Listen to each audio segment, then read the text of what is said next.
Hello everybody, it's time for a thing. Let me do the thing that I do to make sure that this is all up and connected to the group properly. All right, so there it is. We'll pin it up to featured.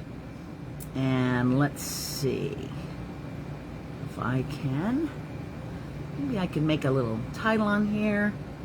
Live chat event. Whimsical Sketching. All right.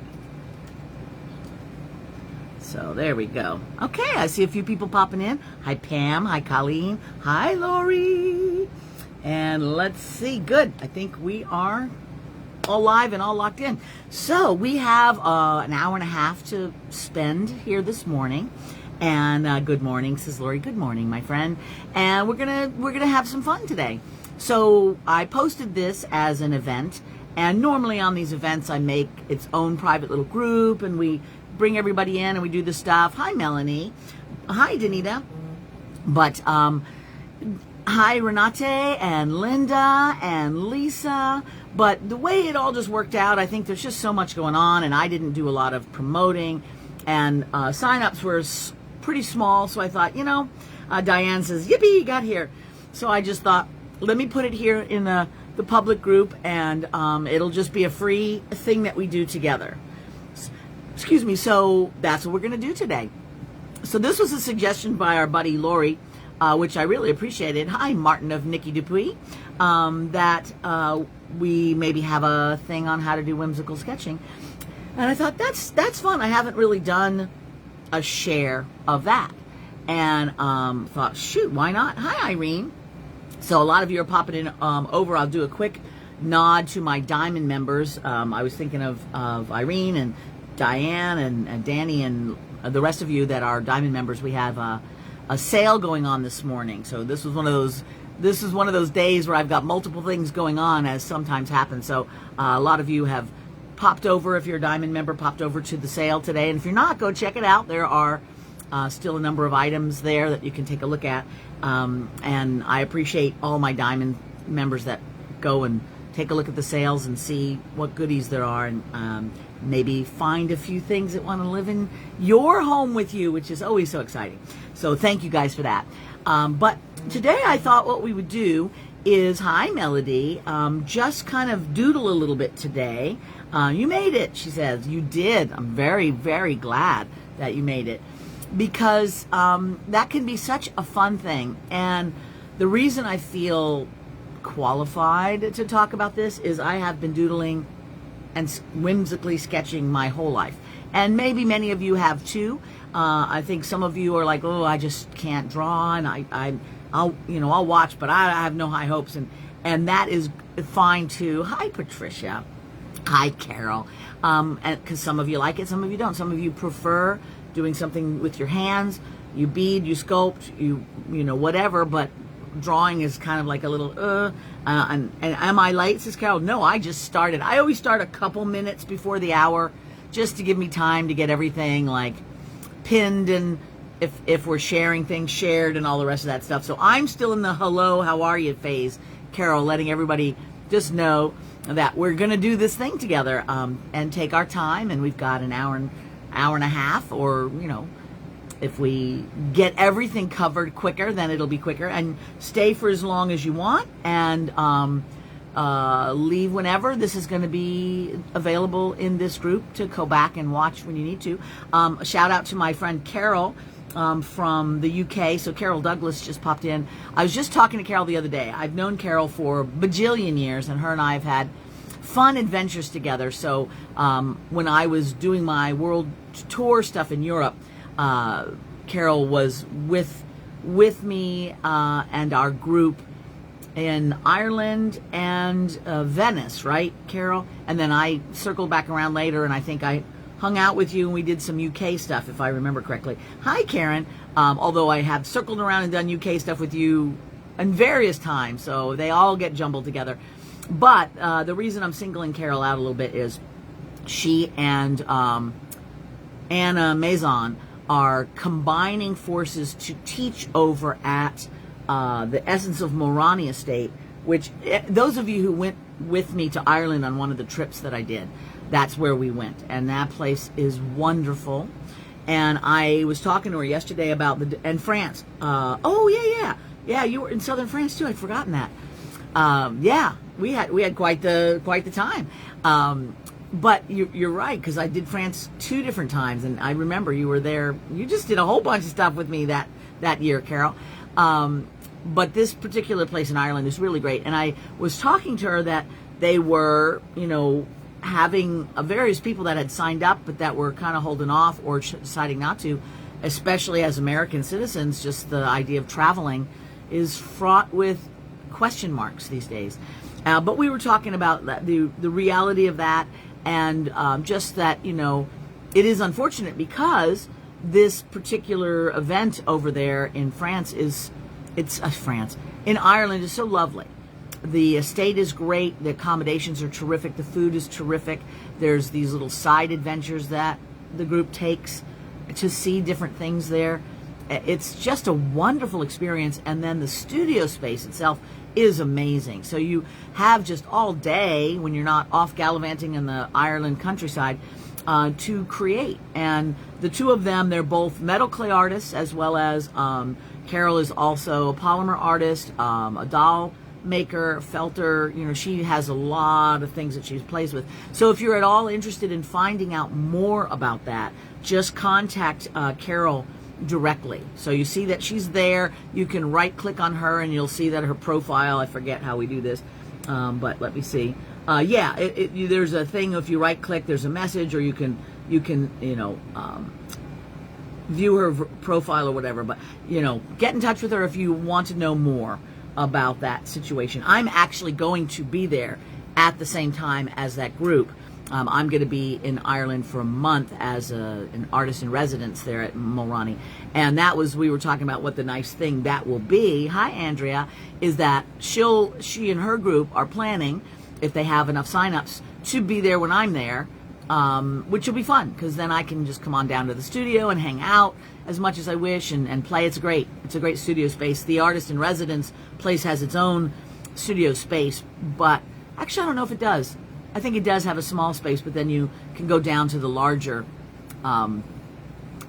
studio thing and just really hang out, which I would do anyway, because that's where all the goodies are and where all the people are. So anyhow, if that intrigues you and you've always wanted to go to Ireland, or you want to go back and be amongst some creatives and do your thing, and I'll be around at the same time if all goes well. It's definitely worth thinking about and doing. So just check in with Carol if that amuses you. I know Carol has probably got some links somewhere. Carol says, thanks, Christi, it'll be such great fun. It will, and I'm really crossing my fingers that with the question marks in just the world at the moment, that all will work out and there'll be enough people that commit to it so that can continue in its scheduled spot and not have to reschedule. But I just thought that was nice to see you, Carol, and a little shout out about that. Okay, so what are we going to do today? So we talked about with my buddy Lori, and she mentioned it, and I talked about with you as I've done live chats over the time, is that we would do just a whimsical sketching. And I would share some techniques and then a couple of tricks, maybe some prompts. We'd go over a couple of things. This is not intended to teach you how to draw. I mean, that's a whole big subject, and a lot of sketching is based on a presupposed understanding of some of the basics of drawing with sketches and proportion and stuff like that, but not necessarily. So hi, Deborah. So if you're thinking, oh, I don't know if I can do that, I'm no good at drawing, that's okay. We're also going to just do googly sketching, and that is good too. Lori says, I'm moving into more mixed media art, so I would like to be able to do some more simple drawings and sketchings and inks for certain pieces. And I think that's probably what you were thinking about when you mentioned it, because as you are creating and using, different materials, incorporating some simple drawings in there would be an interesting thing. I know some of the stuff you do is taking, you do a lot of stuff, Lori, but taking photography and then imprinting it onto fabric and then quilting, and I can imagine that you are maybe incorporating more art into the photography. I don't know, but it's a fascinating thing to play with, and I think it never hurts to increase any of the skills that we have. So with our time together here, I want to just kind of talk about some materials, talk about how to kind of do a little bit more with your sketching and doodling. And we're going to keep it light, we're going to keep it fun, and we're not going to go into anything that's more like serious sketching. But if that is interesting to you, when I was a kid, I mean, I've always, like many of you, I've always been artistic since forever.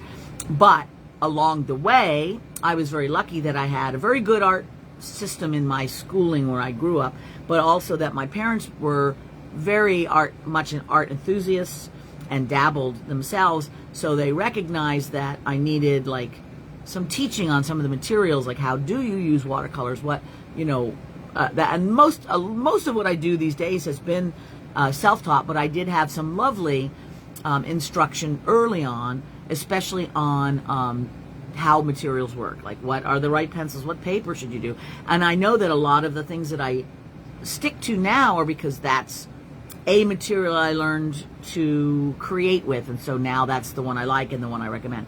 And I will tell you some of that stuff. So in a minute, I'm going to scoot the camera over to the workstation. We're going to just kind of do our work stuff over there, but I thought what I would do is run down some of the things that I'm going to be just kind of showing you. I'm going to show you just some various materials, pencils, papers, things like that. We'll talk about that a little bit. And good old pen and paper, you know, so just a ballpoint pen is a wonderful thing to use for sketching, and the sketching you can do with a ballpoint pen is very fluid and very easy, and especially, as Lori said, if you're going to incorporate that digitally, bringing in some kind of sketch and combining it with other graphics on the computer with Photoshop or InDesign or whatever program. Hi, Jasminka. And I think I said hi to you, Pam, but hi, Pam, if I didn't. Good to see you, Jasminka. It's been a while since I saw your name pop up, so I think. So it's good to see you again. But anyway, so just kind of talking a little bit of an overview on that, and then we'll just kind of play with a couple of ideas and see where it takes us. And what I want everybody to remember as we go into this is, number one, there's nothing you can do that's wrong. You can do some things that are better, or you can improve, or you can experiment, or you can enjoy, but nothing is wrong. Even if you make the dumbest thing in the universe, it's still not wrong. It's still art. And some of my favorite pieces of art are something from when somebody did it as a child, and there was just a little fresh beautifulness in it, or an artist who has a very rough, almost primitive style, but captures some essence, or some quick scribble, or some accidental blotch that turned into something else. Nothing is wrong. So only thing that you have to do is just enjoy yourself. So the theme for our time together here is loosen up, relax, everything works. And then if it turns out that you love it or you come up with some new tricks, great. And if not, hey, we spent an hour plus together having fun. So it's a win-win. Melody says, your timing is impeccable. I have been reading a lot on how to draw with colored pencils, micron inks, and I'm so used to digital drawing, but I am trying to relax and learn to freehand.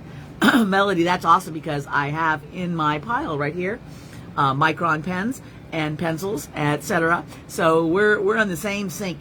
And I think you're absolutely right, is that there is an art to digital creating, which is different than, excuse me, the physical hand to paper. And they are both amazing.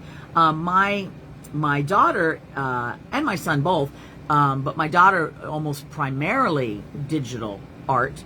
And I always loved that about her, because although she absolutely does do hand-drawn and painted stuff, she's fantastic online, and that's a whole different skill set. My son is an artist as well. He's a cartoonist, and then he brings his drawings into the computer and then does all the digital manipulation there and all the coloring. So there's just like whatever tool you have, just use the tools, you know, and find what works for you. But a knowledge of just how finger meets paper, whether you're doing it on a Wacom tablet or on, you know, with a pen on a scrap paper, it's the same kind of process, right? Mel says, one of my favorite things is that guy who does pet portraits that look like a 3-year-old drew them. When somebody captures something You just know it. And the perfection of the technique doesn't matter. That is just the trappings with which you clothe the soul of the piece. So the whole big thing is getting the soul of the piece. And that is what whimsical doodling and sketching is all about, is getting the energy, getting the feel, getting the something that leaps out at you and connects. Does your daughter use Procreate or other app? Honestly, I don't even remember now. I know my son, overachievers are us, says Melody, yeah. My son always used a Wacom tablet. I don't think my daughter does. I think she might use Procreate. And I have to say that I am not as good on digital art. Now, I can do Photoshop and arrange things and bring things in, clean stuff up, but I usually start with something I've drawn, import it in, and then play with it, as opposed to drawing it directly onto the computer. I think the Wacom tablet would be easier, but I haven't developed that skill because there's a different motor hand coordination with using a stylus or even a mouse on the computer than there is by hand. It's just a different thing. Hi, Sharon. So whatever you work with, I was talking to somebody today and they were trying one thing and it wasn't working out for them, so they were going to go try a different material. And it's like, I was commenting to them, that's the wonderful part about being creative, and you never have to like feel like, oh, well, I tried needle felting and it just wasn't for me or whatever. Try everything. And the things that are for you will be apparent. And the things are like, well, I'm not getting this, but I still am drawn to it. It's fun. We get to experiment. We get to mess up. There's no penalty besides some materials used. In creativity, there really is no downside. If it turns out well, it's amazing. If it turns out poorly, you still had fun. And if it was a disaster, you have something to giggle about. Like, there's nothing that can go wrong. Brain surgery, there's problems if you don't know what you're doing. But with art, there is not. So, and you can also do, like, let's say you did a bunch of paintings and scribbles and they all turned out terrible. Well, you can rip and cut them up and use them in a collage or whatever. So, there really is no downside to this. Hi, Linda. Let's see. Sharon says hi. Lori says, I do want to draw and write on paper and then perhaps digitize. I get that. Carol says, I drew a baby fox with colored pencil under the tutelage of Bonnie Snowden. It is only my second colored pencil drawing. Well, great. I know, Carol, you really explore a lot of things. Carol's a wonderful needle felt artist, and as well as does polymer clay, and who knows what else you've got going on. But it is so exciting, isn't it, to learn new tricks, and especially if you find someone like Bonnie who has a look, using a material has a look that you like, and finding out how do you do those things. So we're gonna talk about a few of those things. Sharon says it's an age thing too. Kids today grew up on the computers, but we learned manually, and very true. Very true. We didn't have the option of learning on a computer. We could add that as a skill here later in our lives, but they had that always and especially, with my daughter, it was as easy to create on the computer for her as anything else, and so that's what she did, which is interesting, isn't it? The tools. I was talking to my son about this because we were talking about AI, and we won't get into that topic at the moment. It's a big topic, but he was saying that he felt as a cartoonist and an animation type person, he was feeling about AI, because now AI can do things that are so similar to much of what's out there with different artists' creativity in the cartoon realm. He said it made him realize it was the same that many painters felt with the advent of photography, because with that no longer was the skill necessary to render something realistically the same as when you had a photo of it. And so at that time, artists, seeing the advent of photography, felt threatened in a way that some artists with AI can feel threatened. It's a new thing. It is going to create some waves, and so it is a little rocky road till it figures its place, which inevitably it does. So anyway, we're not talking about that, but it is just, as we talk about it, as Patricia mentioned with the computers and stuff, there's just things that we all are able to do or not do depending on our exposure to it. And having a pencil in your hand and drawing is one of those things that will universally be the thing we can all do. So that's what we're going to play with today. Hi, Linda. Hi, Catherine. Mel said, Sharon says, practicing is essential. Yep. Learning experience. Yep. Absolutely. I'm pet sitting at this, okay, let's see. It's doing a little thing that won't go away. There it goes. Mel says, I'm pet sitting this weekend at a friend's house who happens to be an art teacher and co-gallery owner. I need to snoop around for art supplies. I think you'll probably find some. Melody says, my motto, learn everything you can about the tools, play, understand the tool, what the tools can do, and then play more and practice, practice, practice. And before you know it, you are doing your own thing, which I think is absolutely true. Mel says, astute observation, Raymond. History is full of new stuff that replaces old stuff. It's inevitable. And, you know, just because photography exists doesn't mean that if you want to make artwork that is hyper-realistic, that somehow that is not valid, because people still appreciate it. So nothing ever truly replaces something. It's just that it shoves its way in and everything else adjusts. So that's just life, man, and good and bad. So what we're going to do today is I'm going to stop yammering about all this and I'm going to start showing you stuff. And we're going to just do a little doodle. So does that sound good? So I'm going to scooch my stuff over and get everything over here now. And you guys know the drill here. I got to move my chair and get it all set around. And now we're going to go up and over. If I can do that. Sorry, I'm trying to ruin my camera. There we go. Get my lights on. And let's see if we are where we're supposed to be. Okay. Okay. All right, takes a minute or two for everything to line up and get ready. So be patient with me while I get this all squared away. And let's see if I can be a little bit more centered here. I think so. We're going to go over a couple of supplies first off. And I'm going to talk about what we've got going on. Because we got stuff.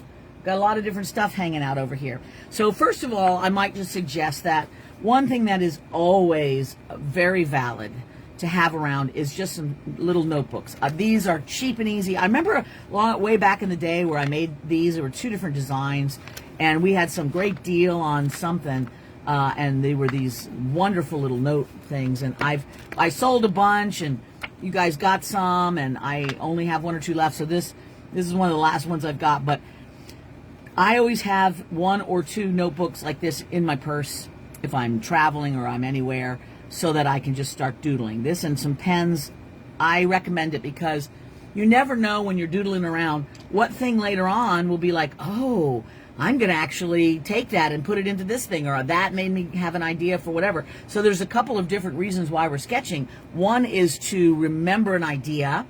One is to like practice what something might look like. It's like, let's think if you're thinking of a sculpture or a necklace or something. So you're sketching to kind of see what that might look like. And another is just for your hands to have something to do while your brain is otherwise occupied. And that is a really amazing thing too. So having some sketchbooks around, always good. Let's see. Love the stones, says Sharon. I know, right? There's my little pile of happy stones that like to keep me company. So they're really fun. So let me go over a couple of materials first. First and foremost is scrap paper. When I print out my labels for orders, it only uses half a page. And I print it out that way because to try and set up 2 to a page is very tedious.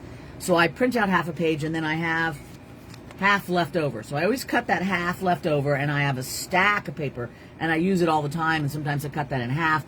You know, so this is a great thing if you're just doing a silly little doodle. Have it like this, have a pen nearby, have a little drawer or a box that anytime you have a doodle that you like but you're not sure what to do with, if anything, you just at least stick it in one place where your doodles live, all right? So this is the most simple thing to start with, is a pen and paper. That is always great. If you want to get a little bit, Danita says, I love mine. So you still have one of these, or there were 2 designs. One was oceany and this one was jungly. But that was back in the day. Well, I'm glad you like it, Danny. That's awesome. Then, obviously, besides that, if you want to step up into a little bit better situation and you want your doodles to be more finished, like so, we're going to look at some of these too in a minute. I recommend Micron pen. They are the best. You can get them at any art store. You can get them on Amazon. You can get them everywhere. So, and there's a lot. So you might be going, okay, well, what do I need? There's 1s and 2s and 5s and point somethings. And there's a lot of stuff. What I get is the PN. And I forget even now what that stands for. It stands for something. I can't. Maybe one of you guys know. But what I love about it is it's got this sort of little rounded nib which flows really easily. It's not a roller ball, but it has that feel to it. So as an archival pen, an archival means that it is not going to break down over time and turn brown or sepia. It's waterproof, or at least very water resistant, so I can draw with this, let it dry, and then run watercolor over it, and it's not going to bleed, and it will last. So it's got good ink for waterproof and fade-proof stuff. That's the whole point of it, and Macron is just the best. So there are other ones out there. This is the one I absolutely recommend. Oh, and decorate your box with a polymer clay doodle bug, says Mel. Heck yeah, man. So if you go to my Amazon, and maybe Danny, if I'm not going to have a lot of links this time, but Danny, if you feel like putting the link over to my Amazon influencer page in my section, it probably is in things to make things with. The Macron pen link is there if that's something you are happy with. Mel says, oh wow, I actually have some of those pens, right? Diane says, I had an art teacher that took my pencil and gave me a pen, and I almost had a heart attack. No erasing. Oh no. There is a reason for that, although sometimes it's just to be problematic to your students, but there is a reason for making somebody have to draw with no erasures, because it can sometimes get you out of your box. And there are a lot of techniques when you're learning to do sketching and drawing where you have a pen and you just make lines and you don't lift your pen off the paper. It's just all one continuous line to kind of get you in that flow, to loosen up, to remember that it's all about the feel of the thing, not the perfection of the thing. And we can get ourselves locked in this loop of editing and erasing and fixing, and that kind of takes away the heart of it. So hopefully that's why she did that. Danny, thank you very much. So you guys can right-click on that and go back and take a look there later if you want, but I do have this pen in there, I'm pretty sure. Carol says, I love microns, I use them all the time. Me too. Mel says, I can so relate. Drawing in pen is akin to doing the Times crossword puzzle in pen. Oh good, Danny gave the direct link to that pen. Okay, and then you guys bring up a point that there are things out of our comfort zone that teachers will force us to do to learn something, which is great. But also remember that art is about experimenting and enjoying. So if you are creating and it's frustrating you, as in, oh no, I have a pen and now I'm completely locked down out of fear, then maybe don't do that. Because being in a space where you feel comfortable and happy is also really important.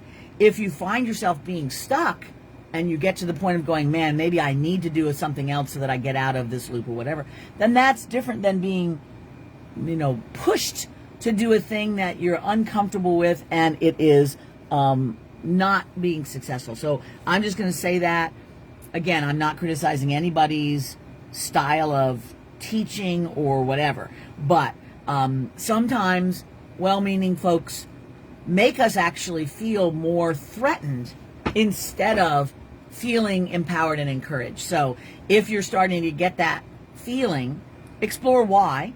Is it something in you that is worth looking at why you feel that way and adjusting, or is it that a person, whether they're well-meaning or otherwise, is just pushing more than they need to? So that's one of the things that I told the gal that I was talking to this morning, is that, she was not feeling comfortable with polymer and wanted to explore something else, and feeling a little apologetic about it, like she would disappoint me, which we get in those jags sometimes, don't we? It's like, heck no, man. If that one's not working for you, try the next thing until you find what does. I mean, that is important. So anyway, Macron pen, love it. Carol said it froze. I don't think mine has frozen. And I also wasn't moving my hand as much. So hopefully it's okay, Carol, and refresh if it doesn't seem to bounce back. Another kind of pen that's fun is these pens, let me show you here, that are having a brush tip, and those are really interesting to work with. This one's getting old, so you can see that I almost have not enough ink for some of those swipe lines, because I should be able to press it down and get larger ones. So I need to get another one of these. I picked this up in Japan, and it's really pretty, but I think it's used up now. It's got this lovely little washi paper on there. But you can kind of have fun with more brush style if you want to, if you like that look. So that's a thing that you can incorporate into your drawing. Then we're going to talk about pencils and eraser. And I think I was going to get this and bring it too, but you can also get little, I forget what they're called. Oh, there's a word for them, but it's like a thing that you use to smudge with. And I'm going to look and see. I thought I might have one. Oh, good. Yeah, here we are. I do have one of these smudge tools, and there is a name for them. One of you guys probably know it. But these are some of the things that when you're going to do a pencil drawing, like something like this is pencil. And let's see, this one's pencil as well. And I've added watercolor to these, which we'll talk about in a minute. But the smudge tool is really neat. And this is a great eraser. This is a Statler eraser, and it might also be on my Amazon page. Who knows? But it's a really nice eraser, just as a general one. It's flexible, and it's my go-to one. And there's all these different kinds of pencils. I use Statler a lot. They are a fantastic brand of pencil. But so you see the numbers on here. The 2H is pretty much your standard number 2 pencil. The H is for hard, and the B is for soft. I don't know. I'm sure it's Latin or something. Anyway, the H is hard. So 2H is kind of a hard pencil. They're good for strong, not strong because they're not deep and thick lines, but they're crisp lines. So not as intense of a color. And then the 5B, and I use anything from a 4 to a 6B. The bigger the number, the softer the lead, the more intense the color, but the less control because it's kind of big and blobby. And there's times when we want all of those things. So if you like the feel of pencil, and we're going to do a little bit of that too, then that's a really good thing to do that. Stumps. Thank you, Debbie. Yes. Or tortillon. Irene, that might be right. I forget. I know I used to call them stumps. So yeah, but tortillon might be the same one. Irene, thank you. Now, paper. If you're not just going to do simple little quick doodles, which is what we're going to do today, but you are starting to do your little doodles on something a little bit nicer, I use Bristleboard. Now, this one is the artist trading card size. I like this because I'm lazy. This comes in a size I like because I do these for my Diamond members to purchase, and it's already cut the size that I want. It's not the cheapest version of Bristleboard. You can buy it in large sheets and just use a cutter and cut it to the right size. But I can't be bothered with all that cutting. Actually, I have the large boards too, because sometimes you absolutely have to be able to do that. But Bristleboard is really nice because it's got a smooth surface. It takes watercolor as a just general colorant. Like if you're doing watercolor, which we're not going to talk about, then having a paper with fiber in and all that other stuff is very important. But when you're just doing doodles and you decide to color them, Bristleboard is an ideal surface for that. Something like this is very absorbent, and it's great for pencils and pen, but not as good for watercolor. So Bristleboard is great. And I'm also going to just briefly talk about black paper and doing things in reverse with a soft colored pencil. So we'll talk about that in a minute too. So we've got those things there. And then pencils, you know, colored pencils are just really a fun way of adding color to things. I generally always use Prismacolor. This one, I can't remember where I got this. Oh well. I have various brands, but most everything ends up being Prismacolor at some point. They're my favorite, and they're made by Barrel, and you can get them everywhere. And they're all different ones. I like the soft ones. But all the Prismacolors are great. Then, of course, pencil sharpener is important, whatever pencil sharpener you've got around. All right, so Danny is giving links. Thank you, Danny. And Irene as well. Thank you for the larger Bristleboard and the little artist trading cards. I mean, I love these. I have a handful of sets of these just because they're such a good go-to. So what we want to do today is we want to do some just rough and easy sketches. We're going to start with our turtle in a minute.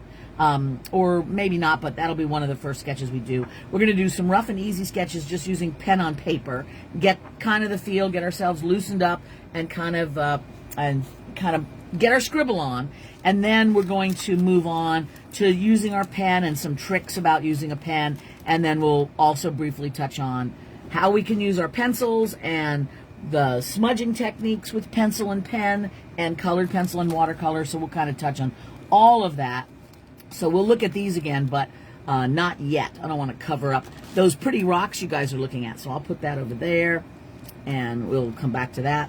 And then we have some more like sketches that we'll look at in a minute. So the very first thing we're going to do, first of all, before I get started on doing a thing, does anybody have any like questions at the moment? I think I'm going to, one of the things, I want to see if this is crooked. It is a little bit. Okay.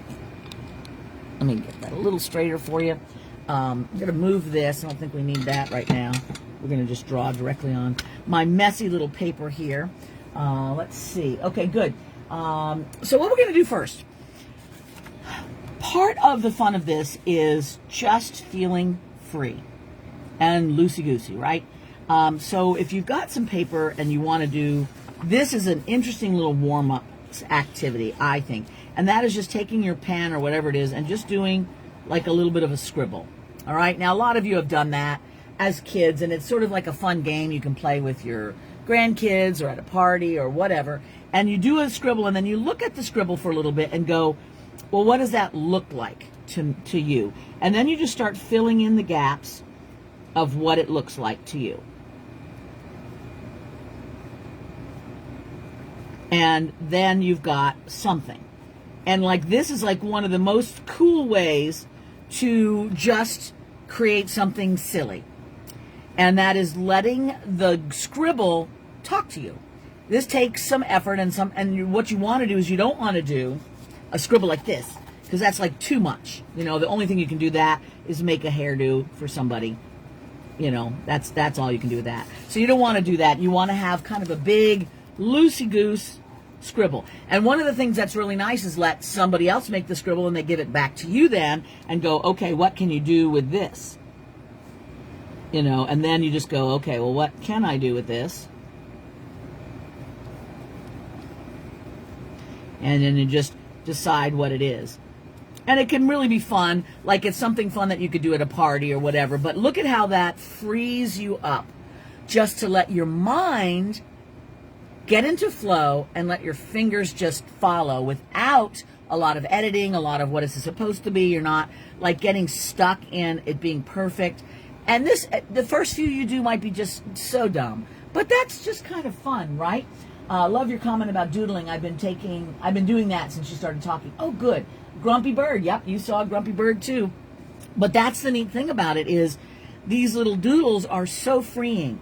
They take you out of your head. They take that inner critic that we all seem to have somehow along the way of like, well, that's not good enough, or that's not the way that's supposed to be, or no, you know, cows are not purple, or whatever that is, that commentary going on. And because it's just silly and it's a game and it doesn't have to look like anything, we're free to just explore. So that is one of the things I would tell you as a little trick to loosen yourself up. And that's the whole idea with whimsical sketching, is loosen yourself up so that you can doodle. And then if you go, ooh, I really like the idea of a grumpy bird, then you can go back and go, well, what do I like about it? Well, I like that beak was sort of downturned and that he had like a really like whatever kind of eyeball. So then you could go back and do one on purpose, maybe a little bit more controlled, and you know, play with it from there. So like sometimes you can take a thing, and I'm going to make his hair go this way this time. And let's see, let's get his eye a little funky. So you see how you just kind of like add to it. Now he's getting angry. So anyway, you can just take a thing that you did loosely and start playing with it and turn it into something a little bit more finished or dramatic or whatever. Okay, so that's a really good doodle work, loosen up work. You know, like something you would do to kind of help you get in the mood. All right, so Diana says, "Wow, I never thought of that to get going. I can never get going." Melanie says, awesome. Thank you, Diane. I think this is the thing that is so common for all of us, is we can't get going because we put all this pressure on ourselves to make something good.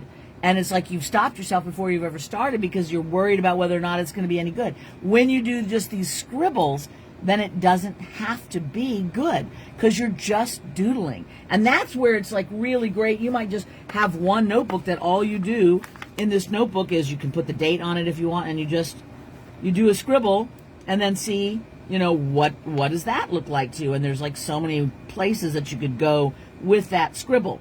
All right. So that might be a thing. What you do in your notebook is just do your scribbles in there and see if they take you any place, or just do it as a meditation.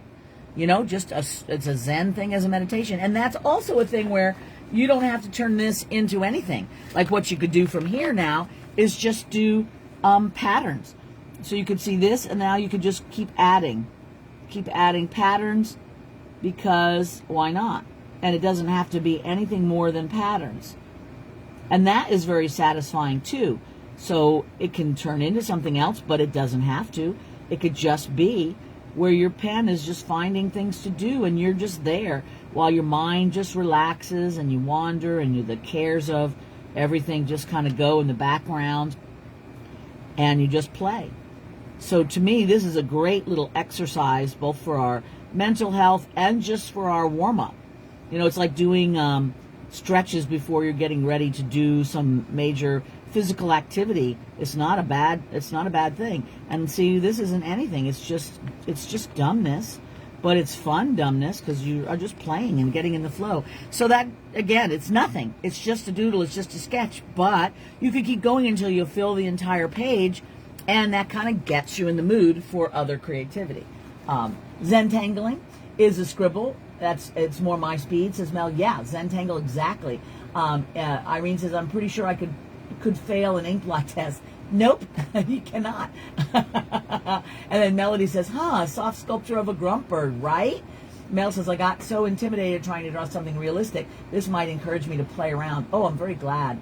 I'm very glad to hear that, because I really do think that is part of the problem. Is as kids we play with art, and then somewhere along the way when we get into school, whether meaning to or not, we sort of get critiqued about whether or not the play that we're doing in terms of creativity is correct or not, and then that starts this whole big thing of just starting to be unsure of yourself.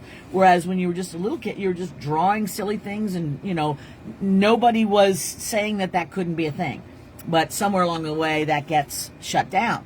And for somebody like me that was pretty good at, even as a young child, doodling around, I got less criticism because my things looked like something recognizable. And I think therein lies the rub, is that being able to make something recognizable allows other people to like it in this culture, which is silly, because we don't need to make a thing that looks like a thing. We already have the thing. I mean, it's fine if you can do it, but that's not like a big need that we have. What we need is people who see the things that don't exist and put those down. But I also was lucky enough to grow up with Dr. Seuss, to learn how to read, as many of you were, and that instilled in my brain, and of course then the Muppets came along, this sense of silliness and creative play, as well as my own natural inclinations. And so I had a lot of positive reinforcement, but my experience as I go to teach is not everybody has had this. They've had a lot of critique, a lot of, that's silly, stop doing that, wasting your time, that doesn't look like a thing. And a lot of people could just get shut down and they never do it again. Or they stick with it, as many of you do, but they have that little nagging voice in the back of their head that says you're not doing it right. So scribbling and doodling and just playing are the antidote to that. Let's see. But yeah, Irene, I know it's funny with the ink block test, is we laugh at that, but like that's somebody else saying that to you in your head. That's not you.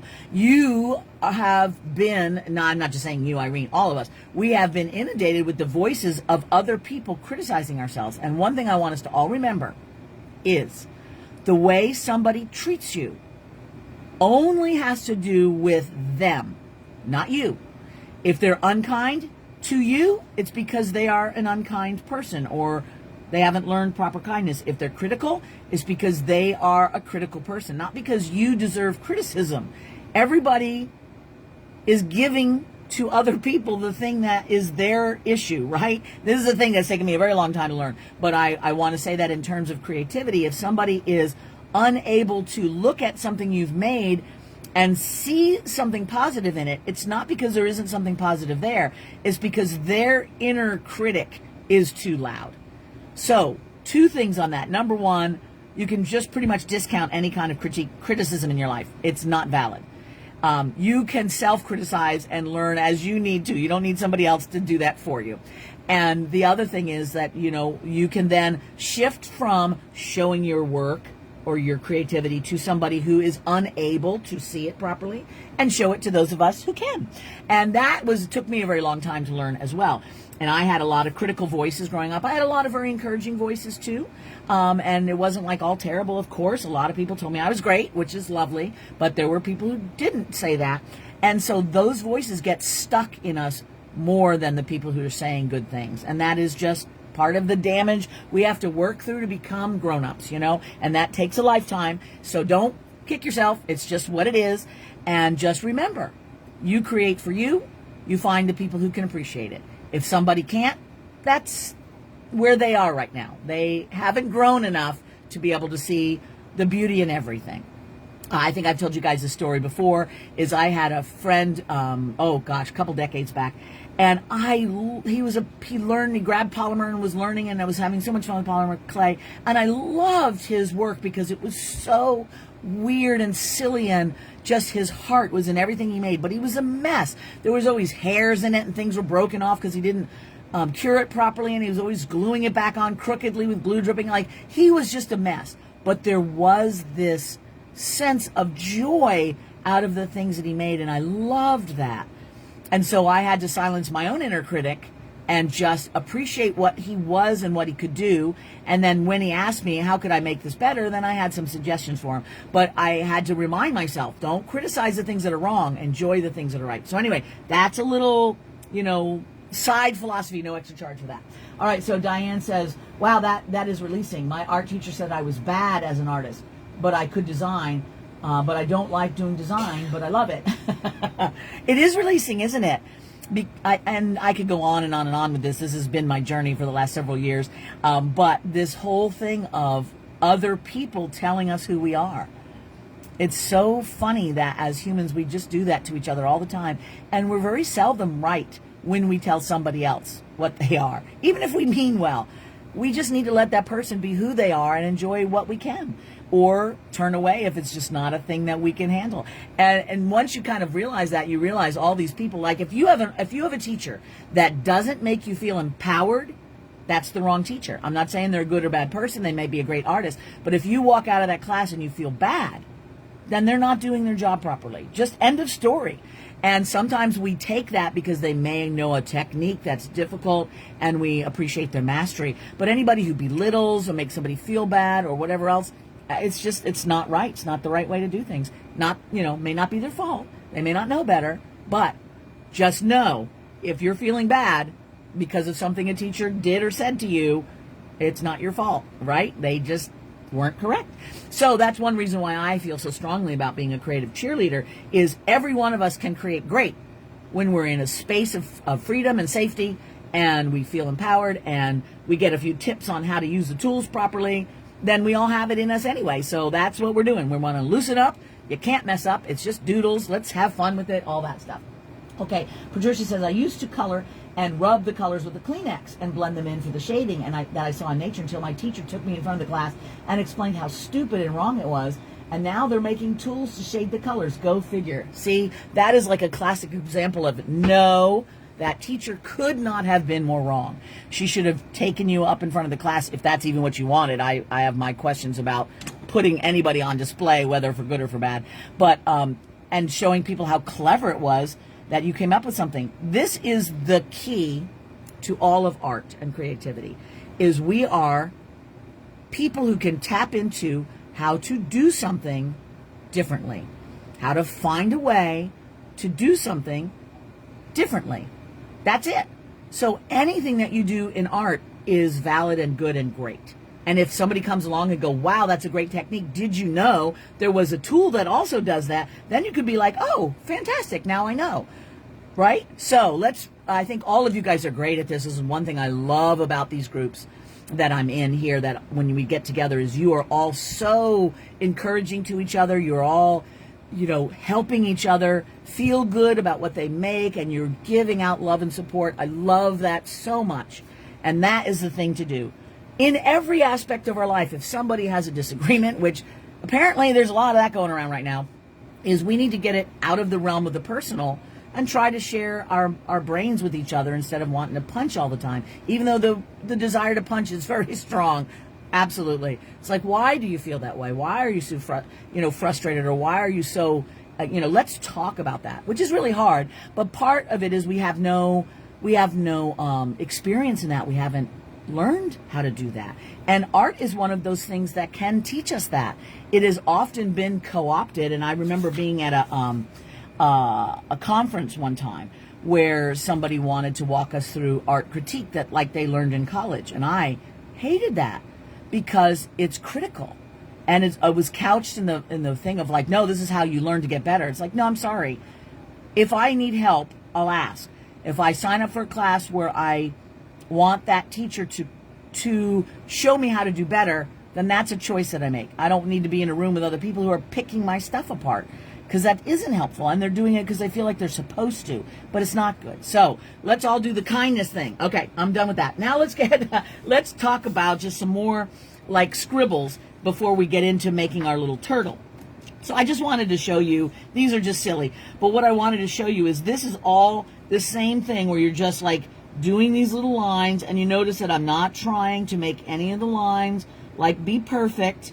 It doesn't need to. It can be scribbly. That's a style. If that's not a style that you like, then you don't have to do that. But just remember that it is a perfectly valid way of creating. And then you just end up with all of these wonderful little lines, right? Very, very wild and scribbly. I did this for one of the spooky Halloween events that we do. And what do you get in this thing? You get energy. You get an immediate feeling. You get immediate feeling of glee and a little bit of mischief, right? That's what a good sketch can do. It can give you a feeling.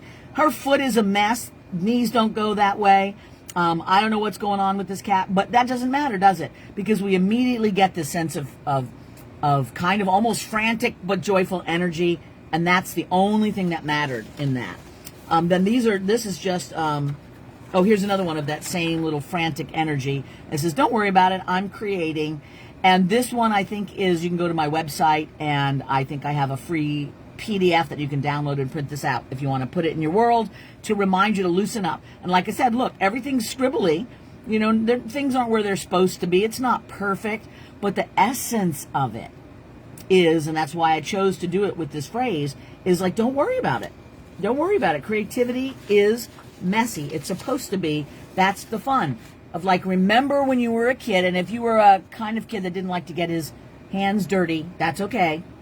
But for many of us, do you remember what it felt like to like play in the mud or garden or something where you're getting messy? It's like you don't even realize you're getting messy because you're so into what you're doing. That's how it should feel. And again, more little scribbles, just to show some of the fun that we can have. Okay. So let's see. Let's see. I'm gonna go scooch back. You guys have been saying so many things. Oh, I love that. Creative cheerleader. I see a sticker and a ghoulie. Yeah, actually, that would be good, wouldn't it, Danny? I like that. Remind me, okay? Because I don't have both hands free to be able to do. Let me put this here so you have something to look at besides me. But just remind me of that, okay? For the creative cheerleader sticker. Irene says, if you keep beating yourself up, that's called a stuck point. You're believing a lie. I wish you can see how valued you are. I am learning about this. You have great ideas and skills. Thank you, Irene. This is a thing that I have been going through, and that's one reason why I think I landed here in Hawaii. This is a very healing place. Maui has always been known as a healing place, which I didn't know when I got here, and I have actually really felt a lot of healing here. And this has been this 5 or 6 year journey, however long it's been, of just like figuring out who I am and why I've got some of the things that I have got, and how to free myself from some of this lifetime of letting other people get in my head.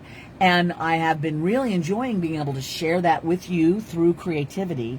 And I think many of us are going through this. We're struggling with this, or we're learning about this. It just seems to be a thing that's happening. So I'm really glad, Irene, to share it with you and everybody. And I'm really glad it's valuable. That makes me happy to be able to share that. It's nice to like grow up and heal, isn't it?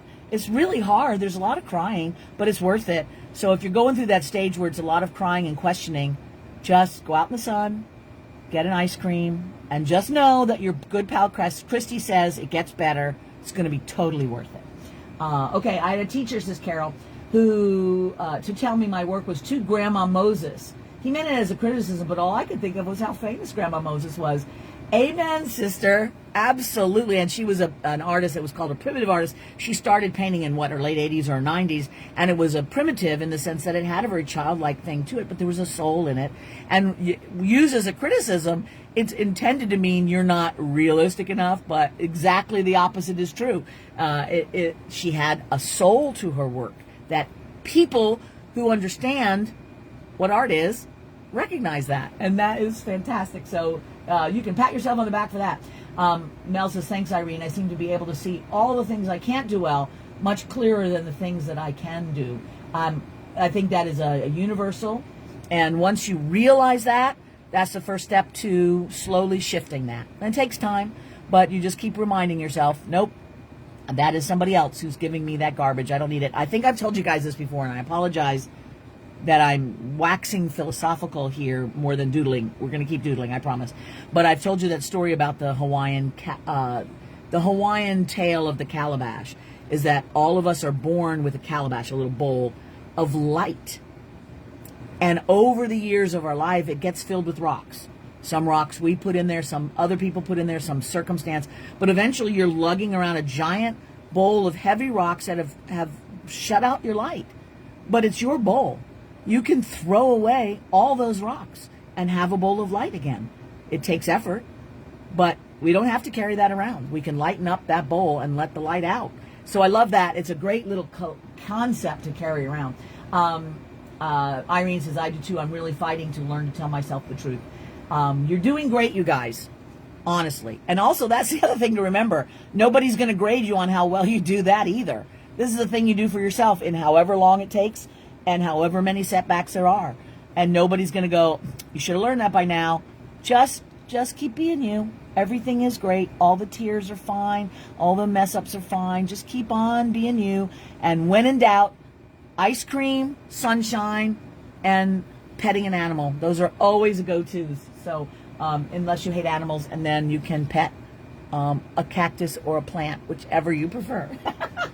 Danita says, make those things fuzzy, black and white, and shrink them down, and then make the things you can do bright and focus and large. Yeah, that is really true. Just about that criticisms, just sort of fuzz them out and push them in the background and pull up the what you can do stuff. Let's see, Diane says, Kat, you sure hit on the head when my kids used to say I had until 80 to get famous, but dang, I'm 83 and I'm still not famous, but I'm sure having fun. Right? Diane says, I have that one on my desk. Laugh out loud. Yeah. Your scribbles have design. Mine have no flow.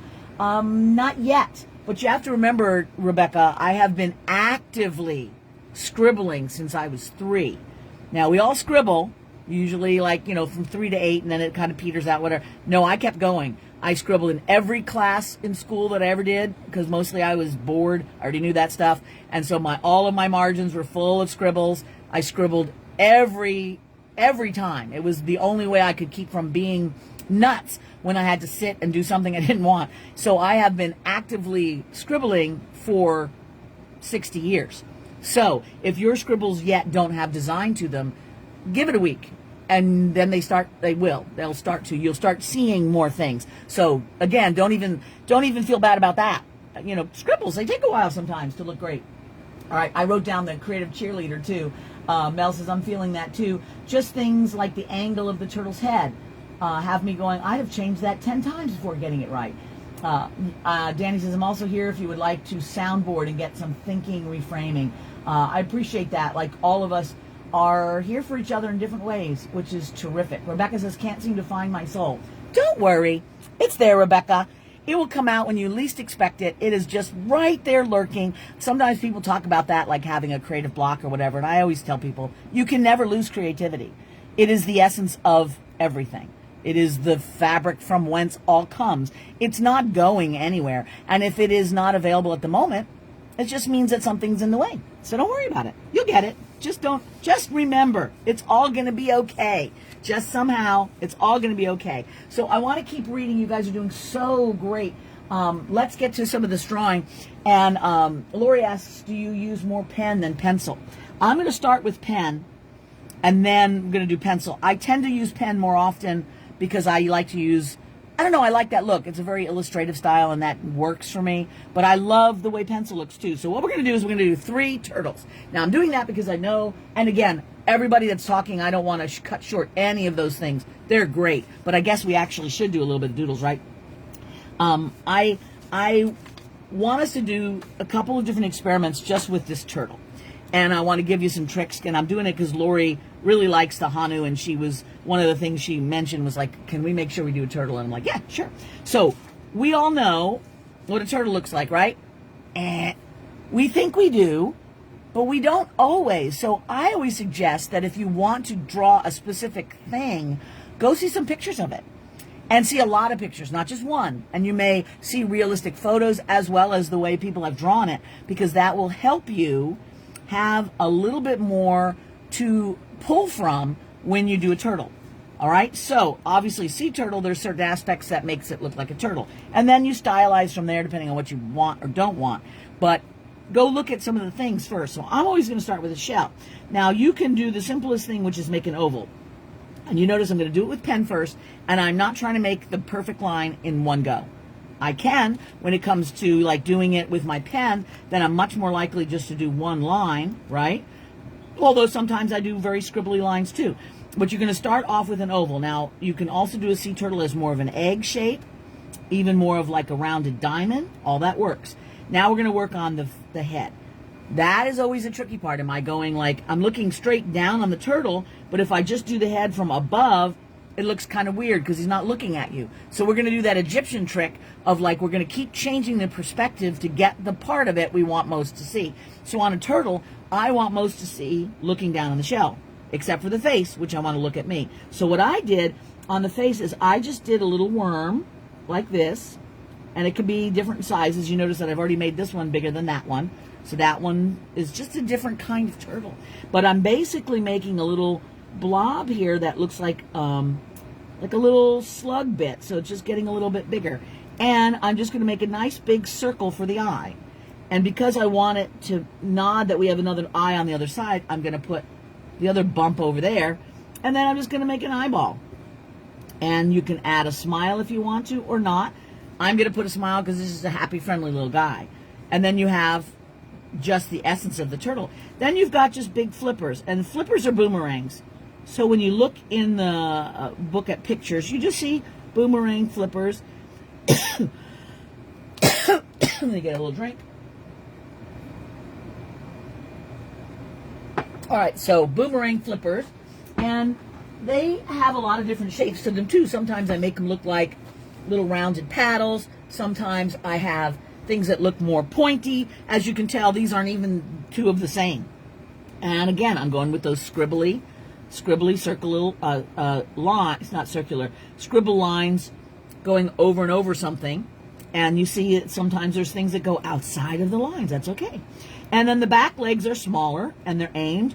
And just the way that I've got this is indicative of the way a sea turtle is. They've got big flippers in the front, and they're usually aimed forward. They've got these littler ones in the back, and they do have a tail. So you get the sense of that proportion, but look at how different that one is from that one, right? And then you can just figure out what you want to do from there and how crazy you want to do the design on the shell. If you want to make little dots, I mean, you can see what I did here. There's so many stuff that you can do. Let's see. let's see, the pencils that you're using, can you paint over them afterwards with watercolor without smearing? When I use the Macron, then yes, absolutely. Because that's the archival. When you get a pen, that's archival. That's what it means. And usually, look, it'll say this one says it's waterproof. That's what you're looking for.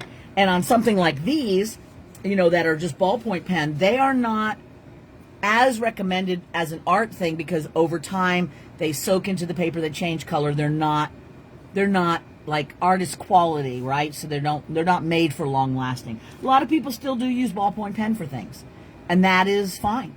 But it's recommended that if you want to do something with a pen, and we're going to do that. We're going to do one with the pencil, one with this scribbly pen, and then one with the archival micron pen, just to see the difference. So here's our little guys so far. All right, so now we've got our two turtles.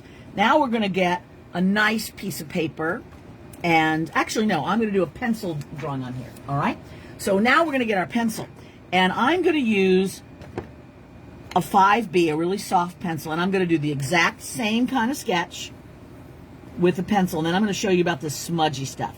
All right, and let's make our little head, and like I said, it's a little different each time. But I'm going to basically do the same turtle. Ooh, he's been working out. He's got big flips. So I'm making all the other ones a little bit more beefy to go with him. All right, so now we've got this. Now here's where you can use a Kleenex, a finger, or a stump and smudge. So I'm going to show you with my finger first because this is a soft pencil. If I get in here, look what I can do. I can make all those lines around him all blurry. Doesn't that look fun? Or I can get in with something like this and do much more controlled. You see the difference that these different tools can make? Isn't that fun? And that just adds immediately to your piece. And I can use some of this and actually draw with this pencil lead. So see what's happening there? Let me hold that up so you can kind of see what's happening. Now, look at how that changes it from this little guy that's just pen, scribble, to this little guy. This automatically looks more like artistic and cool, right? Which is fun. And now let's say we wanted to add to that something with our pencils. So I've got all these little Prismacolors and other things like that. What do I want to do with this? I don't have to do anything. I can just make scribbles, because fun. Like I said, it's all just about playtime. If you're not having fun, take a break and do something else, because sometimes we get frustrated. That happens. And now I'm going to just put a little bit of green in here. So see, I'm just scribbling, just making lines, just for fun, just a hint. And now you suddenly have a whole different thing going on. And if I want to get just a little bit of water in here, then I can just get some blue and put the blue on here and use my finger. Also, if you've got a soft enough pencil, you can kind of smudge a little bit in there. And now you went from just a little scribble with your pen to something a little bit more artistic in that same scribble. And it may take you several tries before you get there, and your first few might just be silly. Don't even worry about it. There's nothing at all wrong with that. Now we're going to do it backwards. All right. Danita says, cowabunga.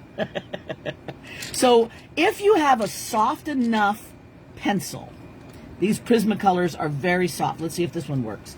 I'm going to take a brown. If I have a soft brown, that'll be... Let's see. All right. I'm going to take this soft brown for the shell. So essentially, you're almost like working backwards. And it's fun to try this just for something different.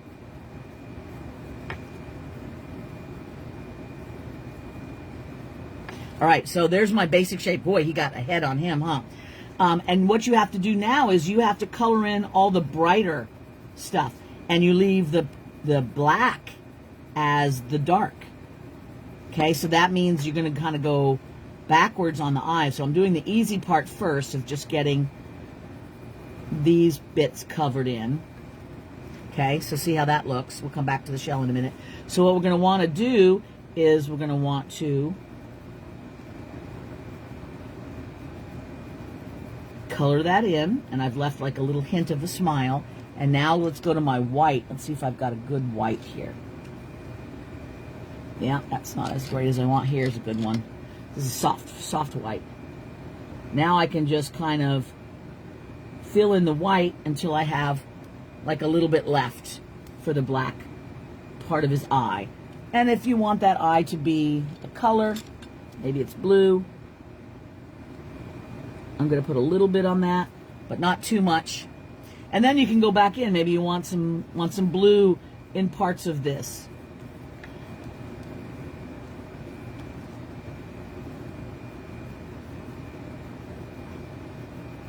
You can go back in and add color on top of color, and that makes it pretty fun. And so now we're going to go back to that shell, and I'm going to do this for the shell. All right, so now we've got that, and then I'll just put like little designs. And this is all just play. You're playing just to see what you can come up with. So this is just like doing backwards. Okay, so what do we got now? We've got all of these different scribbles. We've got our pen, we've got our pencil, we've got our backwards pencil. And we're going to just keep on going now. I'm going to do something different with the macaron so we don't just keep on doing the same thing over and over and over again. But I think this gives you a sense of where we can go with stuff like this. And you can see that I've kind of done the pencil in here and then used watercolor, which we're going to do in a minute. I don't want to get too far into way too many techniques or materials, because that can be frustrating. That you're gonna, like expect to be perfect right off the bat, and then it's like, oh man, I can't do all that. I barely can do all my scribbles, and now I'm supposed to be doing watercolors and stuff too. So don't feel intimidated. I'm just kind of showing you possibilities.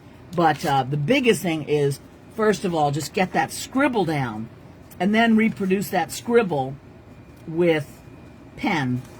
Now on this one, let me ask you guys, what do you prefer on this? Do you want me to do the same sort of scribbling thing like that, just using the pen, or just go with a solid line? Do you have a preference? I think what I'm going to do, Sister Danny, what I'm going to do is, I'm going to answer my own question. I am going to do a solid line, but for many of us, we need to follow something. So I am going to very gently, and I don't usually do this for me so much most of the time because I have the image in my head.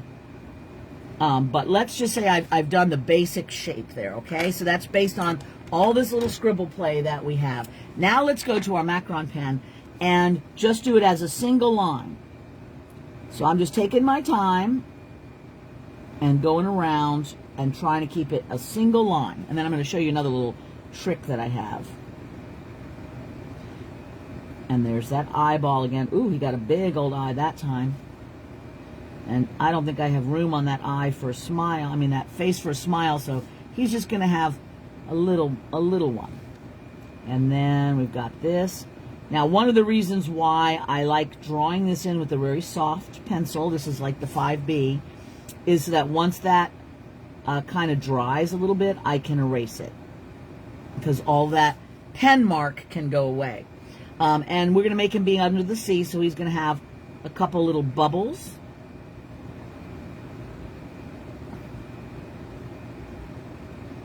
So see, I'm just drawing some circles there for his bubbles, right? And then I want to put a border all the way around it. So there's a couple ways that you can do a perfect border. You can draw your lines, and some people prefer that. They want to, get the line in there so they can follow that exactly. I don't care about that so much for me, but I've also done enough of them to know what to do. So what I'm going to do is I'm just going to make kind of a blibbity blob line there, and then just go straight up here. Now the reason I'm doing this is this makes it look very finished. Look like it's a little picture, a little painting. It seems very professional to have it all encased in its little frame almost, right? So now we have that. And now you can decide what you want to do. Do you want to use colored pencils? Do you want to use watercolor? Do you want to use whatever? I'm going to bring this up to you guys. There. All right? And now we have this fun little whimsical guy. I like to let this dry all the way because if the micron pen is still a little wet, it will smudge. Because it's dry. Once it's dry, you can easily erase. But if it's not dry, then sometimes you get a bit of a mess. So resist the temptation to erase any of your lines immediately. Give it a moment. And then after that, we can add stuff. And sometimes, like, if I don't be patient and I get a line, then I go, okay, well, maybe I'll put another bubble there or something like that. All right, so now, question, guys. Let's see. No preference this year, thanks. Mel says, there's the rub, as Willie would say. My head has no images. That's the bane of having aphantasia. It makes it hard to be original. And I'll tell you, I have a version of that as well, although I didn't even know that was a thing. But I don't actually see an image in my mind. Some of you do, right? And some of you, as you were mentioning, Mel, just don't see any. My mind is blank so far as images go. But behind the blankness of my mind, I'm imagining what it could look like. So that's really weird. It's like I'm not even seeing what it could look like, but I'm imagining what it could look like if I drew it. So that's weird, right? But one of the things that helps me remember is that for those of you who do struggle with not being able to kind of follow a blueprint or see in your mind's eye, and that is a thing. And I sometimes forget that because however my imagination works, there isn't a lot of disconnect between me imagining that a thing could exist and then me making it exist. But that's not how it works for everybody. So I have to remember, as a teacher or a sharer or creative cheerleader, to show and not just tell. All right? So I showed you how I kind of drew the line based on the scribbles that we did, based on looking at what turtles look like. So this whole process, if you're just doing a scribble like we did earlier on and said, oh, okay, so now I made, wherever I put those scribbles, now I made a weird, goofy horse. And that was just because a scribble reminded us of something. Now I can refine that by drawing over and over and over again that face until I get it how I like. Then I can use that to do a little bit of a sketch of that and fill it in with lines. So you see how it progresses from free-form weirdness to refining the idea to then getting it like this. Now, you don't ever have to do this stage. I mean, there's nothing that says that this is the end goal, right? I do because I like to sell my sketches, right? So I'm motivated to come up with a way of making them in a form that somebody would go, yeah, I would like to buy that. So I'm motivated to do that. But if you are always just like, I just have a notebook full of like weird ass little scribbles and Zentangles and stuff, that's okay. Nothing wrong with that, right? So, but I appreciate that, and I appreciate you reminding me, because the aphantasia is a real thing, and everybody has variations of that. Some people close their eyes, they see an apple. They're imagining an apple, they see an apple. Some people it's sort of a vague apple shape. Some people it's a black and white. Some people it's full red. Other people, nothing. When I close my eyes, there's nothing. It's blank. So I get you. Totally. But behind the blank is me knowing that I know what an apple looks like, which is weird. I don't know how to describe it. Somebody else who thinks like I think would go, yeah, I know what that means. But other people would be like, what are you even talking about? Like, I found out that not everybody has a narrator in their head. Like, I have a narrator in my head my whole entire life. I didn't know that wasn't a thing. There's always somebody, me, talking about everything in my head about, like, what is that thing? And I wonder how that... I'm talking to myself 24/7, right? But I recently found out, like my sister said, I don't have that. And most, I don't know what it is, like a third of the people have that and 2/3 do not. But I'm like, what? I thought everybody, well, how do you know what it is? Like when you just start looking at it. So we're all different. And that's what we have to remember, that although we are all the same, we're all humans existing on this planet, we're all so different in the way that that existence looks. And it opens up doors of possibility. And I think there's a large percentage of people that are artistic, that have things like dyslexia, aphantasia, all of these different things, I think I'm saying that right, that are a very, either a small percentage of people that have it, or an unusual sort of way of seeing the world, or something on a spectrum. All of those things, none of those are problems. They are all different things that let you see the world, or not see the world, in a completely different way. and create this wonderful variety. So whatever it is you have, figure out what tools you need to cope with it and where it's going to lead you into some superpower place, because everything is something cool once you figure out what that is. Let's see. Diane says, I don't see images and wondered if anybody else has that. Wow, I feel better. I think a large percentage of artists are like that. Irene says, I have that too in all senses, which is unusual. And I'm assuming that means, like, you know, you can't even imagine a smell or, you know, what something might look like.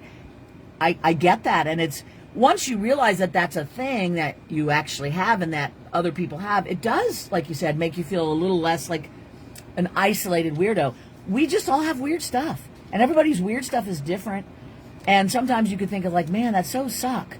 But also, everything's brand new, which is exciting. Like, imagine somebody who already knows what everything tastes like because they have a vivid memory of every taste. How can anything feel brand new again? I mean, that's fine for them, but then you get to experience things brand new every time. So that's good too, right? There's always something.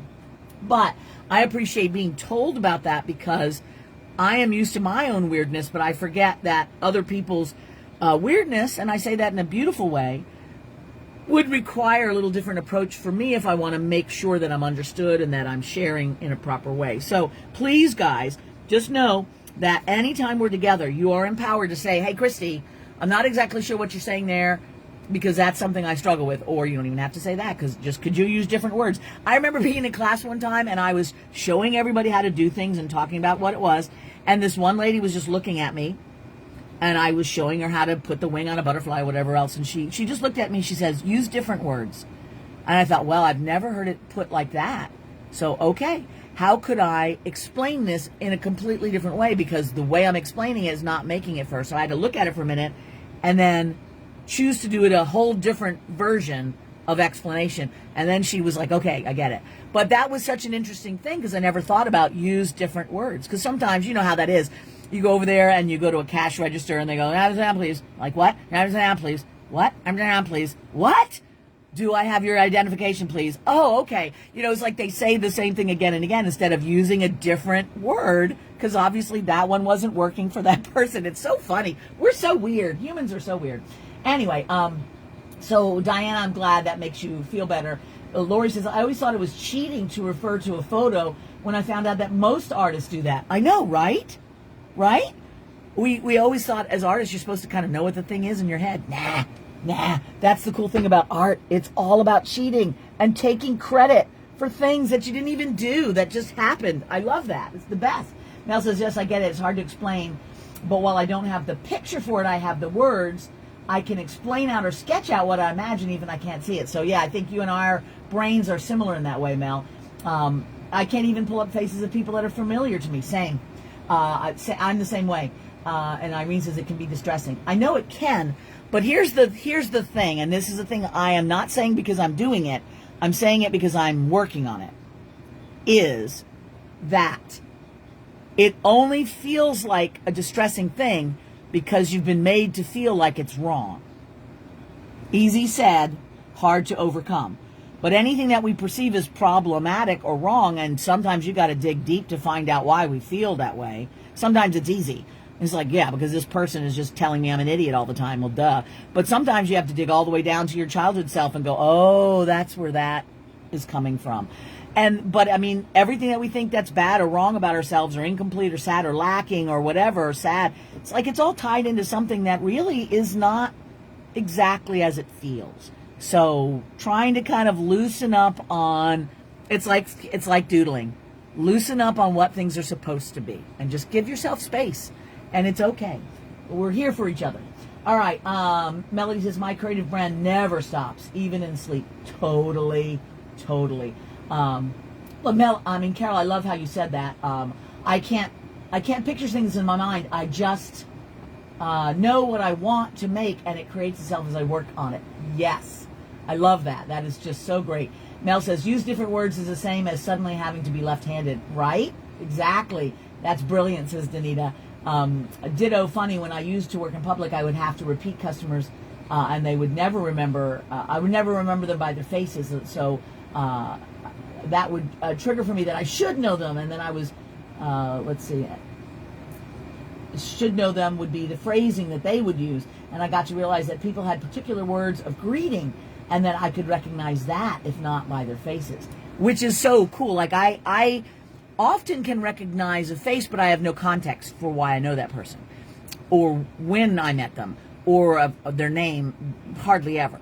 So it's weird. We all have these different things. So it teaches us a couple things, is that we're all weird, so get over it. And be kind to everybody, because you don't know what weirdness they're trying to mask and pretend that they don't have, and maybe not doing a great job of it. And just chill. If somebody doesn't remember you, it's not because you're not important. That's our own problem, that we're projecting. It's just because their brain is weird. So, don't worry about it. I think so many things, I tell myself that all the time. In between bouts of crying, don't worry about it. It doesn't matter. Everything's great. And then I go cry about it some more. It's the way it is. Okay, so question on this.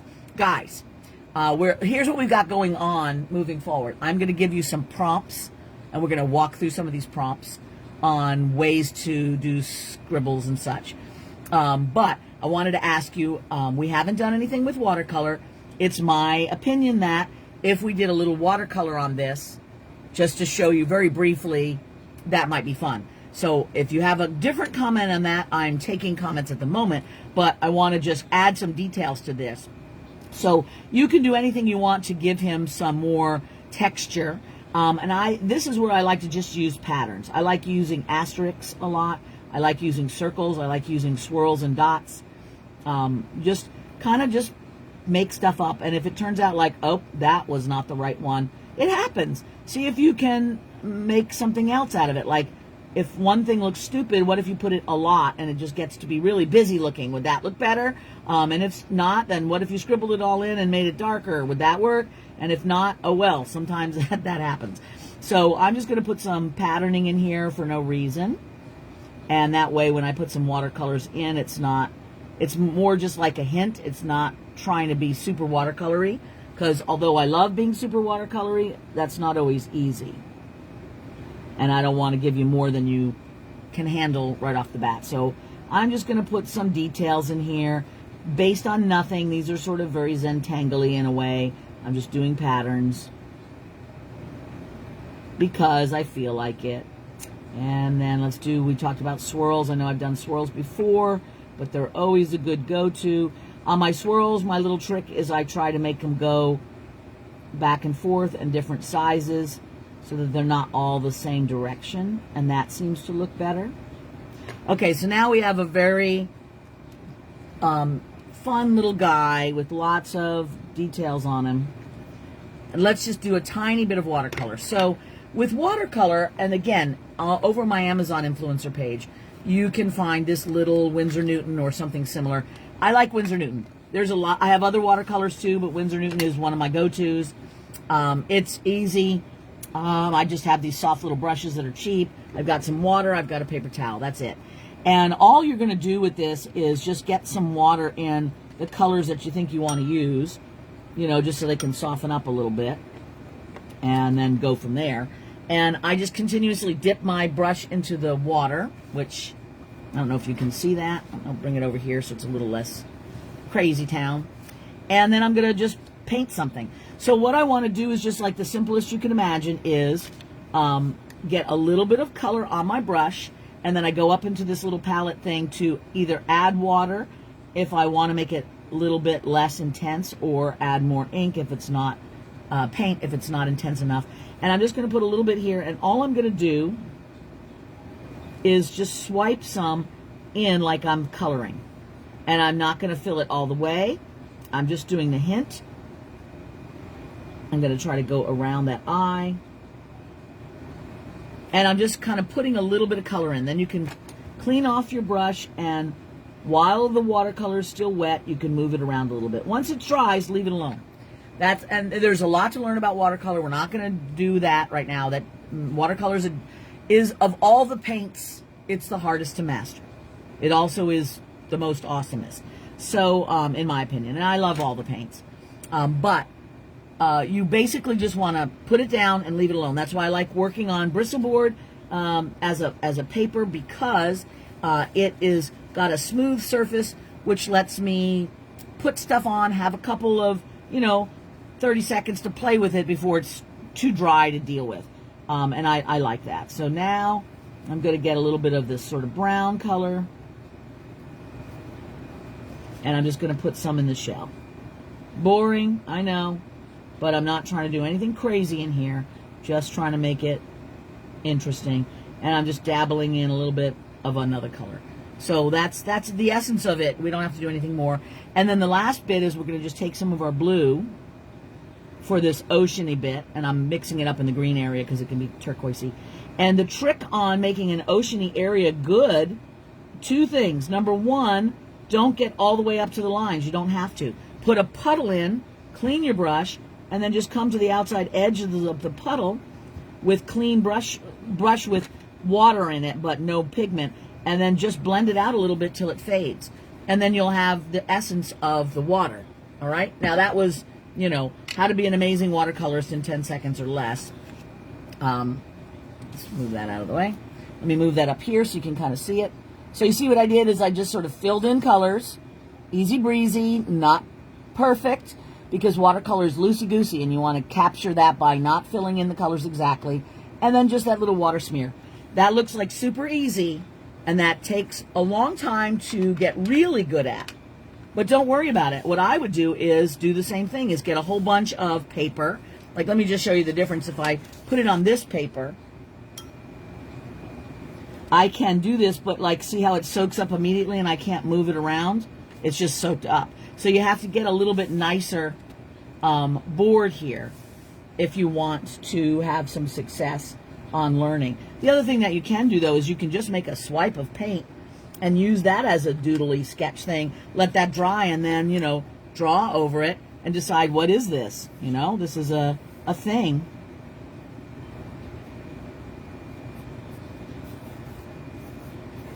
Whatever. I mean, I'm just being silly there. But you see what I mean is that you can do the swipes first and then turn them into something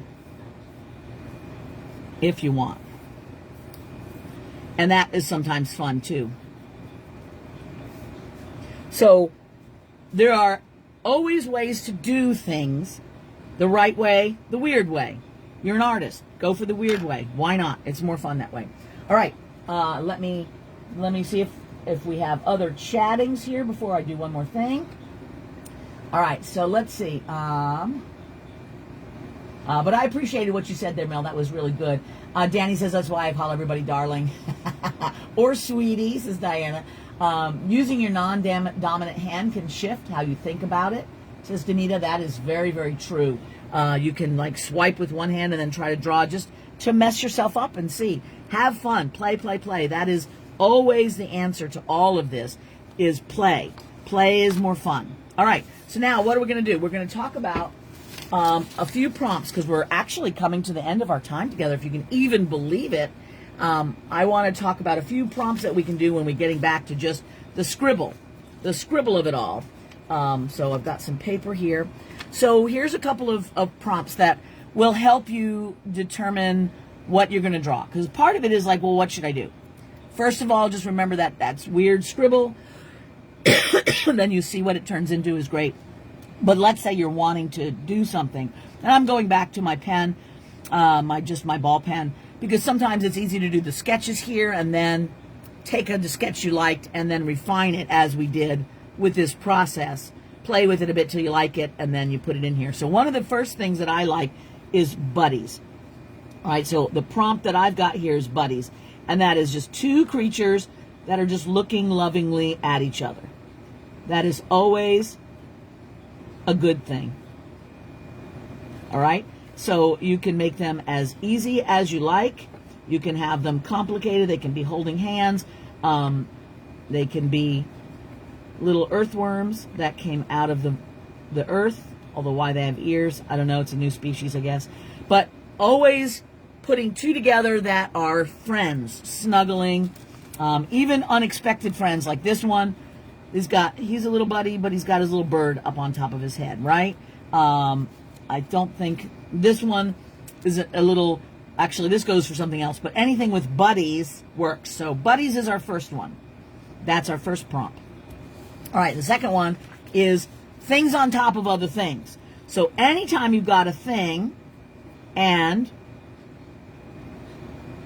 it's looking up. And again, I've got just little hands like this because it's got a bird's nest. That's what we got over there on top of its head. So bird's nest is just a bunch of scribbles. And then you've got a big old bird up here. Very proud of itself. So anytime you have a thing on top of another thing, that is great. Things on top of things. And anybody who remembers that Monty Python sketch, that is very fun. All right? So things on top of things, always a good one. Another one is hello. If I can get my paper here. That's what this one is. That's what this one is. These are people just, hello. They're waving to you, jumping in screen, just saying hi. All right? So anytime you make a wiggly, scribbly thing, and it's got like, most of my stuff tend to be happy, right? And it's just waving. And its hand, if you want to make a nice waving hand, you just have this funky little arm, a little blob on the end, and then you just stick fingers. All right? And that's all it has to be. And then it can have just little feetsies here if you want.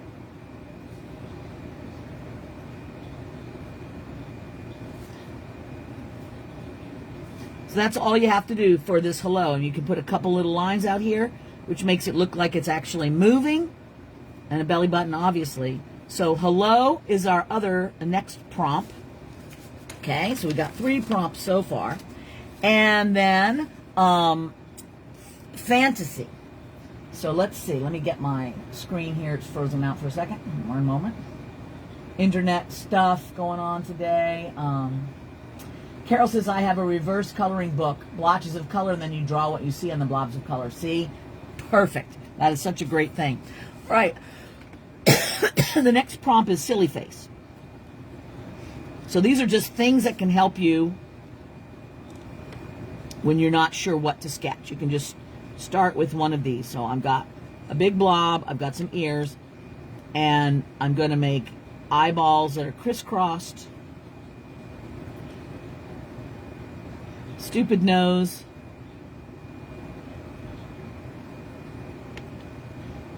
and big giant mouth. Now, for giant mouth, here's a little trick. You can give him some teeth on this side, and then just a tongue on that bottom. And then if you want to, you can fill in the inside of his mouth. And that really makes kind of a fun look.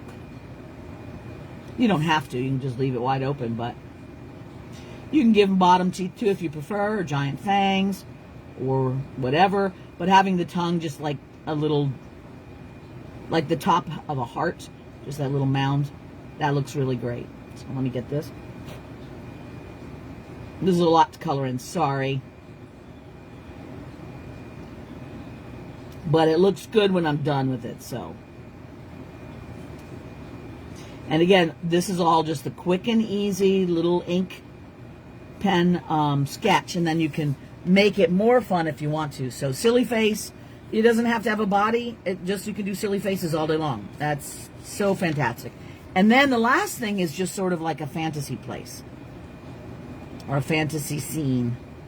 And on those, I like the jungle, the ocean, space, you know, any of those. I do oceans a lot because I like that. So I can do, you know, some pretend coral here because coral can be very scribbly.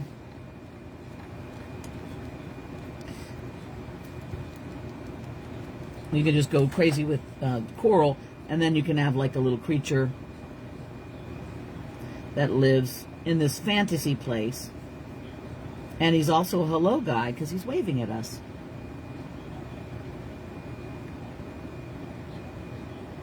And to make sure that we know it's underwater, we're going to do little bubbles and obviously a fish.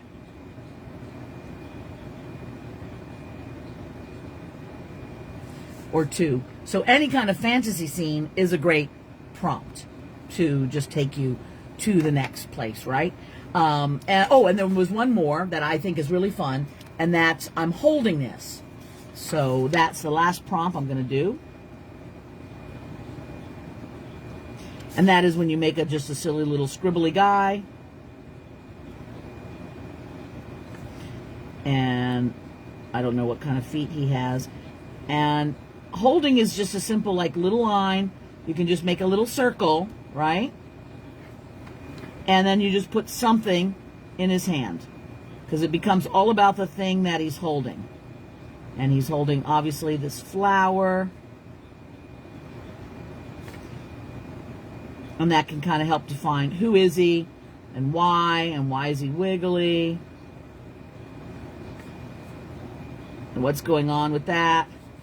But that's another fun little prompt just to see where it takes you. Okay, I'm going to flip this around. Close your eyes if you get dizzy. Hello. All right. And I see a whole bunch of other people popped in. I see Michelle is here, and Lynn is Emma, and Jackie and Jacqueline. So hello to all of you guys. Anybody else that popped in that I wasn't seeing you while I was doing the thing. All right. You make those scribbles come to life, says Lori. Thank you. And I know that that's probably what all of you guys are sort of hoping for, is that your scribbles will come to life. Again, remember that I have decades of scribble active, not just an occasional drawing, but like daily almost. So my skills at seeing what's living inside a scribble are exercised. So I'm good at that because of time spent.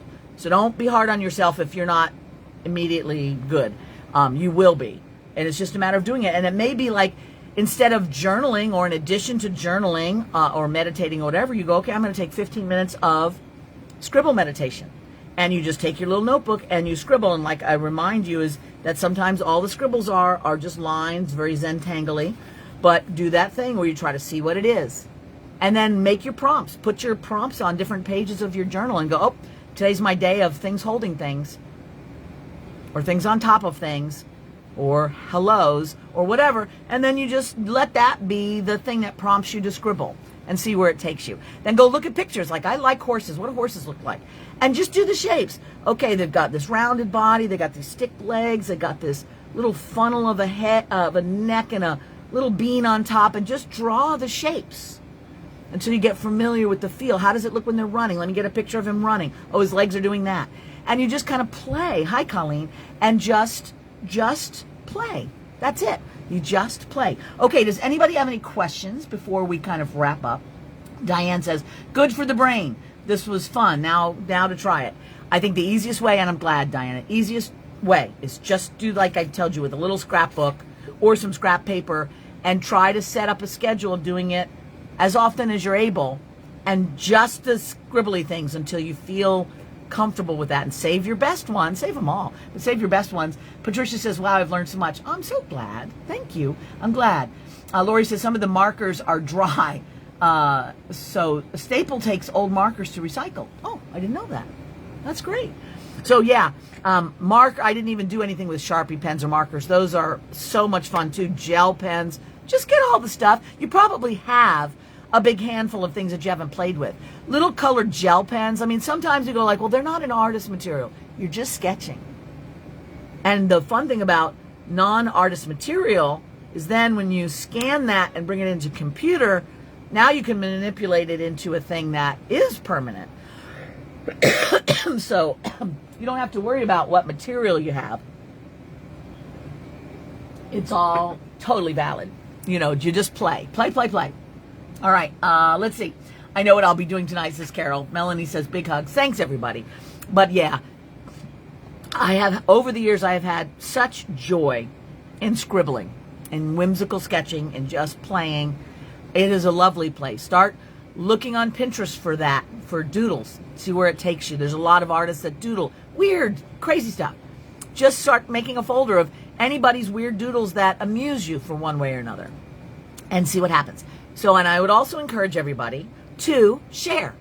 One of the things that's great about this Christi's Creative Neighborhood public forum is that we can show each other what we've made and get kudos, encouragement, cheerleading from people who understand what it is to be a creative. So please share your scribbles if you want to. All right? Okay, guys, I think that's all. Danita says, great freeing exercises. I'm so glad. Mahalo Nui says, Lori, thank you. I really appreciate this. The doodling is something I can really use, and it is easier than realistic stuff. And honestly, it's easier to get your soul to be embodied in a sketch and a doodle than it is in a painting. It's a trick to make your heart be visible in a painting, but in a sketch, much easier, much easier. Thanks for sharing your thoughts, says Colleen. You're welcome. Patricia says, a class well worth your original price. Yes, and we went to just the free version of this, but thank you, Patricia. It would have been worth that original price, right? Whatever that was, $15 or something. And obviously, if anybody is like, oh, I really like that, I would love to go donate to the Christi Fund. I'm going to give you that link. You don't have to, but if you want to donate to the Christi Chocolate Fund, here's a secure donation link. Feel free. I'm totally great with that. But I am also happy just to share that with you guys. And most of you are already donating to the Christi Fund by being members of my groups and buying my artwork and all the rest. So I love you guys so much. This was a lot of fun. Lori, thank you for suggesting it. This is now saved here. If you have creative friends that you think would like to do this, please share this link with them. Please show them how to get over and watch this, okay? Because it is fun for us to share with each other like this and just help each other out, be more creative. We need it now more than ever. All right, my beautifuls, go have a wonderful weekend. Have fun scribbling. I can't wait to see what you do, and I will see you next time. Creative Circle members, I'll see you tomorrow. Mwah! Bye, all. See ya!